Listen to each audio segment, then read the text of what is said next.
लक्ष्य विकासक बुझे फर्ज ओएस जानकी एफएम 106 मेगाहर्ज अहिना सुनैत रहू।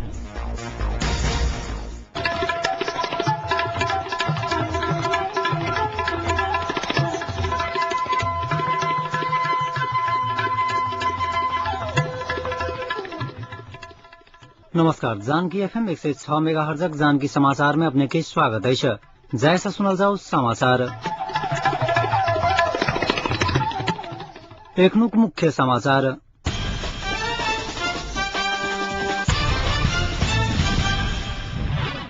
दत्तक हत्या के मुख्य योजनाकार डॉक्टर नारायण रहल पुलिसक कहब न्याय परिषद सर्वोच्च अदालतक न्यायाधीश के लेल 5 गोटे के नाम कैलक सिफारिश। बसक ठक्कर से महोत्तरी में एगोटे के मृत्यु। बजट के विषय में विमर्श करके ओई के पारित करक विषय में बैसल मंत्री परिषद के बैसार बजट बिना पारित करने स्थगित। अब विस्तारित बैसार में लड़ाकू समावेश करक विषय में पुनर्विचार करक लेल प्रधानमंत्री नेपाल द्वारा आग्रह।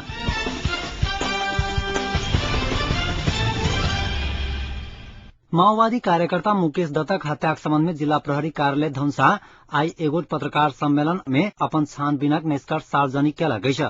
धनुषाक प्रहरी उपरीक्षक दिनेश अमात्य आई हत्याक प्रमुख योजनाकार एकीकृत नेकपा माओवादी धनुषा क्षेत्र नंबर 4 इंचार्ज प्रमोद लाल कर्ण उर्फ डॉक्टर नारायण अछि कहलनि। तहिना पुलिस क्रांतिकारी पत्रकार संघ धनुषाक जिला कार्य समिति धनुषाक सदस्य रतीश दत्त उर्फ बिहारी के प्रमुख योजनाकार कहलक अछि।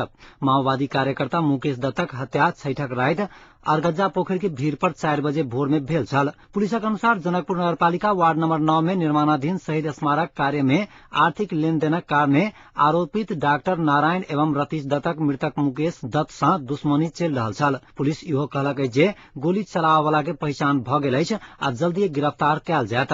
एम्हर एकीकृत नेकपा माओवादी धनुषाक रोशन जनकपुरी पुलिसक आरोप के निराधार कहैत एकरा लोकक ध्यान मोड़क काज कहलनि अछि।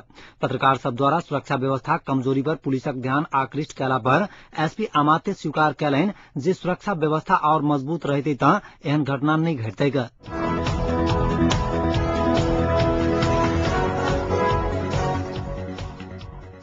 संविधान सभा में प्रतिनिधित्व करे वाला छोट दल सब राष्ट्रपति द्वारा बाधा अड़चन हटावक धारा के प्रयोग कर संविधान संशोधन मार्फत पूर्ण बजट लाभक सरकार के तैयारी के संबंध में आपत्ति जनौलक अछि। संविधान सभा भवन में आई संचारकर्मी सब संग बातचीत करैत राष्ट्रीय जनशक्ति पार्टी सह अध्यक्ष डॉक्टर प्रकाश चंद्र लोहनी आ राष्ट्रीय जनमोर्चा नेपालक अध्यक्ष चित्र बहादुर केसी पैघ दल संसदीय परंपरा के विपरीत काज कर लोकतांत्रिक व्यवस्था आ अंतरिम संविधान के गंभीर खतरा में पारने कही विरोध जनौलक अछि। नेता केसी व्यवस्थापिका संसद चालू अवस्था में रहला के बादो राष्ट्रपति मार्फत 21 दिन में संसद के बाईपास कर बजट लौनाई अप्रजातांत्रिक क्रिया रहल टिप्पणी कैलनि अछि।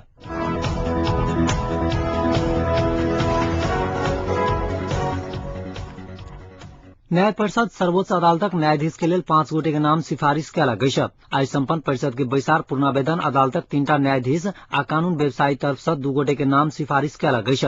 परिषद पूर्णावेदन अदालतक मुख्य न्यायाधीश क्रमशः वैद्यनाथ उपाध्याय, तर्कराज भट्ट आ ज्ञानेन्द्र कार्की के नाम न्यायाधीश के लेल सिफारिश कैलक अछि। उपाध्याय, भट्ट आ कार्की क्रमशः पाटन, बुटवल आ पोखरा पूर्णावेदन अदालत के मुख्य न्यायाधीश छथि। तहिना कानून व्यवसायी से कमल नारायण दास आ भरत बहादुर कार्की के नाम सेहो सर्वोच्च अदालतक न्यायाधीश के लेल सिफारिश कैल गेल अछि। कार्की वर्तमान महान्यायाधिवक्ता छथि।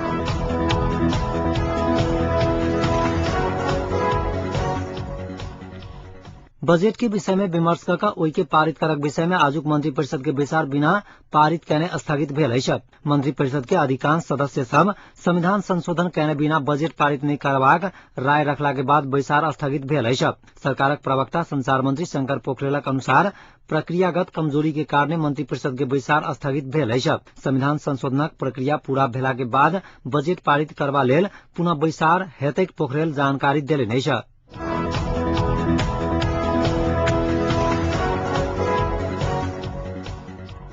प्रधानमंत्री माधव कुमार नेपाल विस्तारित बैसार में लड़ाकू समावेश करक विषय में पुनर्विचार करबा लेल आग्रह कैलनि अछि। व्यवस्थापिका संसद के राज्य व्यवस्था समिति के बैसार में नेपाल कहलनि जे बैसार में लड़ाकू के सहभागिता से शांति प्रक्रिया पर नकारात्मक प्रभाव पड़तैक। समिति के बैसार में ऐसा पहिने 2 बेर अनुपस्थित भ चुकल प्रधानमंत्री नेपाल विस्तारित बैसार में लड़ाकू सहभागी करावक माओवादी तैयारी प्रति चिंता व्यक्त कैलनि अछि।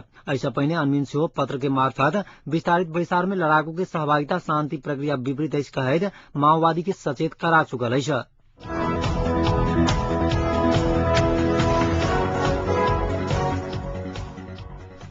लागू अखत सहित धनशासक गिरफ्तार दुगोटे के पुलिस आज सार्वजनिक कैला गई। गिरफ्तार सिंहेश्वर यादव और धीरज कुमार पजियार के सार्वजनिक कैला गई। धनसा बिसर भोरा 8 रहनिहार 45 वर्षीय यादव के संग 45 ग्राम अवैध ब्राउन सुगर बरामद भेल पुलिस जनल गई। विगत 30 गते चेक जांच के क्रम में धनसाक धारापानी चौक से यादव के गिरफ्तार कैल गेल जिला प्रहरी कार्यालय धनसा जानकारी दिलक गई। तेना धनसाक सबैला 3 रहनिहार 27 वर्षीय पजियारक संग 119 टा नाइट्रोजन टेबलेट 271 टा डाइजीपाम भेलियम टेबलेट 396 टा फोर्टबिन इंजेक्शन 33 सीसी बेनाड्रिल सिरफ 27 सीसी आयोडेक्स नगद 75,000 आ ज 2 पर 5608 नंबरक मोटरसाइकिल बरामद भेल पुलिस जनल गई। पजियार के विगत 2 गते भारत दिशा आबि रहल समय में धनसाक दूबी से गिरफ्तार कैल गेल पुलिस जनल गई।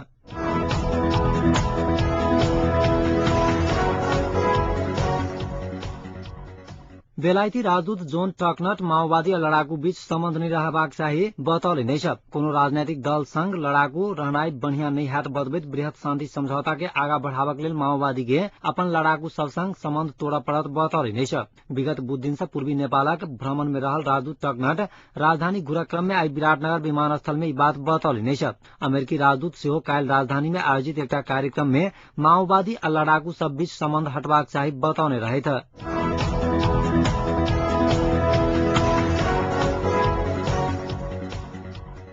राहत शिक्षक दरबंदी आ पीसीएफ कोटा में करोड़ों रुपया अनियमितता कहने धनसाक जिला शिक्षा अधिकारी सदानंद झा सहित कई कर्मचारी सबक सहभागिता रहल रहस्य खुजल है। किछ शैक्षिक माफिया आ दलाल सबक सहयोग में जिला शिक्षा अधिकारी झा अदालतक आदेश के अवज्ञा करैत राहत शिक्षक दरबंदी आ पीसीएफ कोटा वितरण तथा नियुक्ति केने छल। अवैध काज कहने बापत जिला शिक्षा अधिकारी झा प्रति दरबंदी 1 लाख से 2 लाख धरि रुपया लेने संयुक्त शिक्षक संघर्ष समिति धनसाक अध्यक्ष कारी यादव सुमन बतौले नहीं सब। 2066 जेठ 27 गते राहत आ पीसीएफ शिक्षक अनुदान कोटा वितरण में अनियमितता भेल ठहर करैत पूर्णावेदन अदालत जनकपुर केहू ककरो नियुक्ति नहीं करक आ पुनः पूर्णावलोकन क मात्र नियुक्ति क दरमाहा देबाक फैसला केने छल। मुदा फैसला के लतियबैत जिला शिक्षा अधिकारी सदानंद झा, जिला शिक्षा समिति धनसाक अध्यक्ष टेकराज निरौला तथा सदस्य पदाधिकारी प्रमुख जिला अधिकारी कमलेश्वर प्रसाद सिन्हा सहितक सदस्य सब शैक्षिक अनियमितता के बढ़ावा दैत पहिने के निर्णय के सदर कहने है। एहि बीच अदालतक आदेश के अवज्ञा कहने कहैत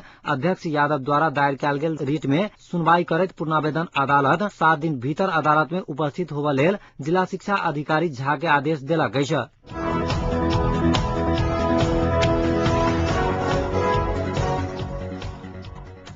माओवादी विस्तारित बैसार शांति प्रक्रिया के निष्कर्ष में पहुंचावा लेल नहीं सत्ता कब्जाक नीति तैयार करवा लेल भ रहल एमालेक प्रभावशाली नेता केपी शर्मा ओली आरोप लगौले नहीं। भक्तपुर में एक कार्यक्रम के संबोधित करैत माओवादी नीति कारण सहमति नहीं भ सकल दावा कैले नहीं। माओवादी नीति के कारण सरकार आ संविधान दुनू नहीं बनत हुनक कहब छलैन।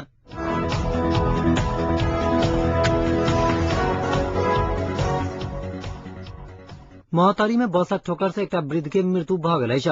महोत्तरीक जलेश्वर में बसक ठोकर से जलेश्वर नगरपालिका वार्ड नंबर 11 रहनिहार 60 वर्षीय बिलट सिंह के मृत्यु भेल अछि। जनकपुर से भिठामोड़ जा रहल ना दुख 7530 नंबरक यात्री वाहक बसक ठोकर से गंभीर रूपे घायल सिंह के इलाजक क्रम में जनकपुर अंचल अस्पताल में मृत्यु भेल अस्पताल स्रोत जनौलक अछि। एहिसँ पहिने ठोकर देला के बाद बस सिंह के पुनः पीछे के प्रयास केने छल, मुदा ओतऽ उपस्थित सशस्त्र प्रहरी मुखदर्शक बनल रहल कहैत स्थानीय युवा सब सशस्त्र प्रहरी के बीच में आग लगा देने बुझबा में आयल अछि।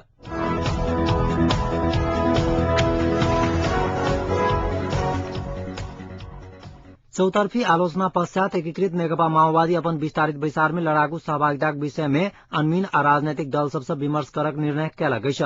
पार्टी मुख्यालय पेरिस डाटा में संपन्न माओवादी अस्थायी समितिक बैसार अनमीन आ राजनीतिक दल सब संगक विमर्श के बाद बैसार में लड़ाकू के सहभागी कराबक निर्णय कैलक अछि। अनमीन माओवादी अध्यक्ष प्रचंड के पत्र मार्फत विस्तारित बैसार में लड़ाकू के सहभागिता शांति प्रक्रिया विपरीत अछि कहैत सहभागी नहीं कराबा लेल आग्रह कैने छल।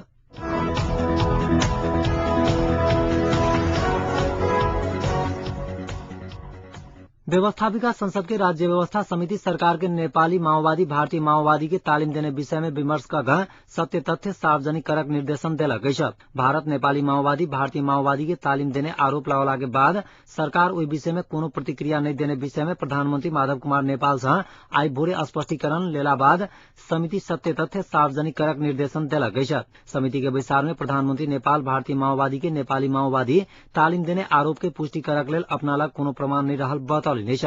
सभासद सबके प्रश्न के जवाब दैत ओ राष्ट्रपति के अधिकार द देब बात झूठ रहल दावा कयलनि अछि।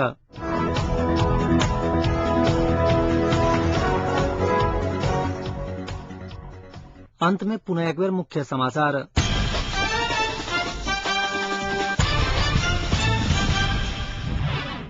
दत्तक हत्या के मुख्य योजनाकार डॉक्टर नारायण रहल पुलिसक कहब न्याय परिषद सर्वोच्च अदालतक न्यायाधीश के लेल 5 गोटे के नाम सिफारिश।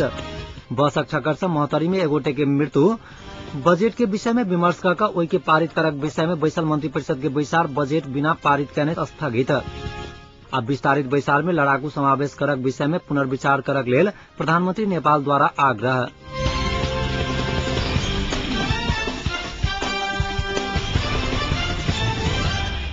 एखनुक समाचार एतै समाप्त होइत अछि। पुनः समाचार लग उपस्थित है। नमस्कार।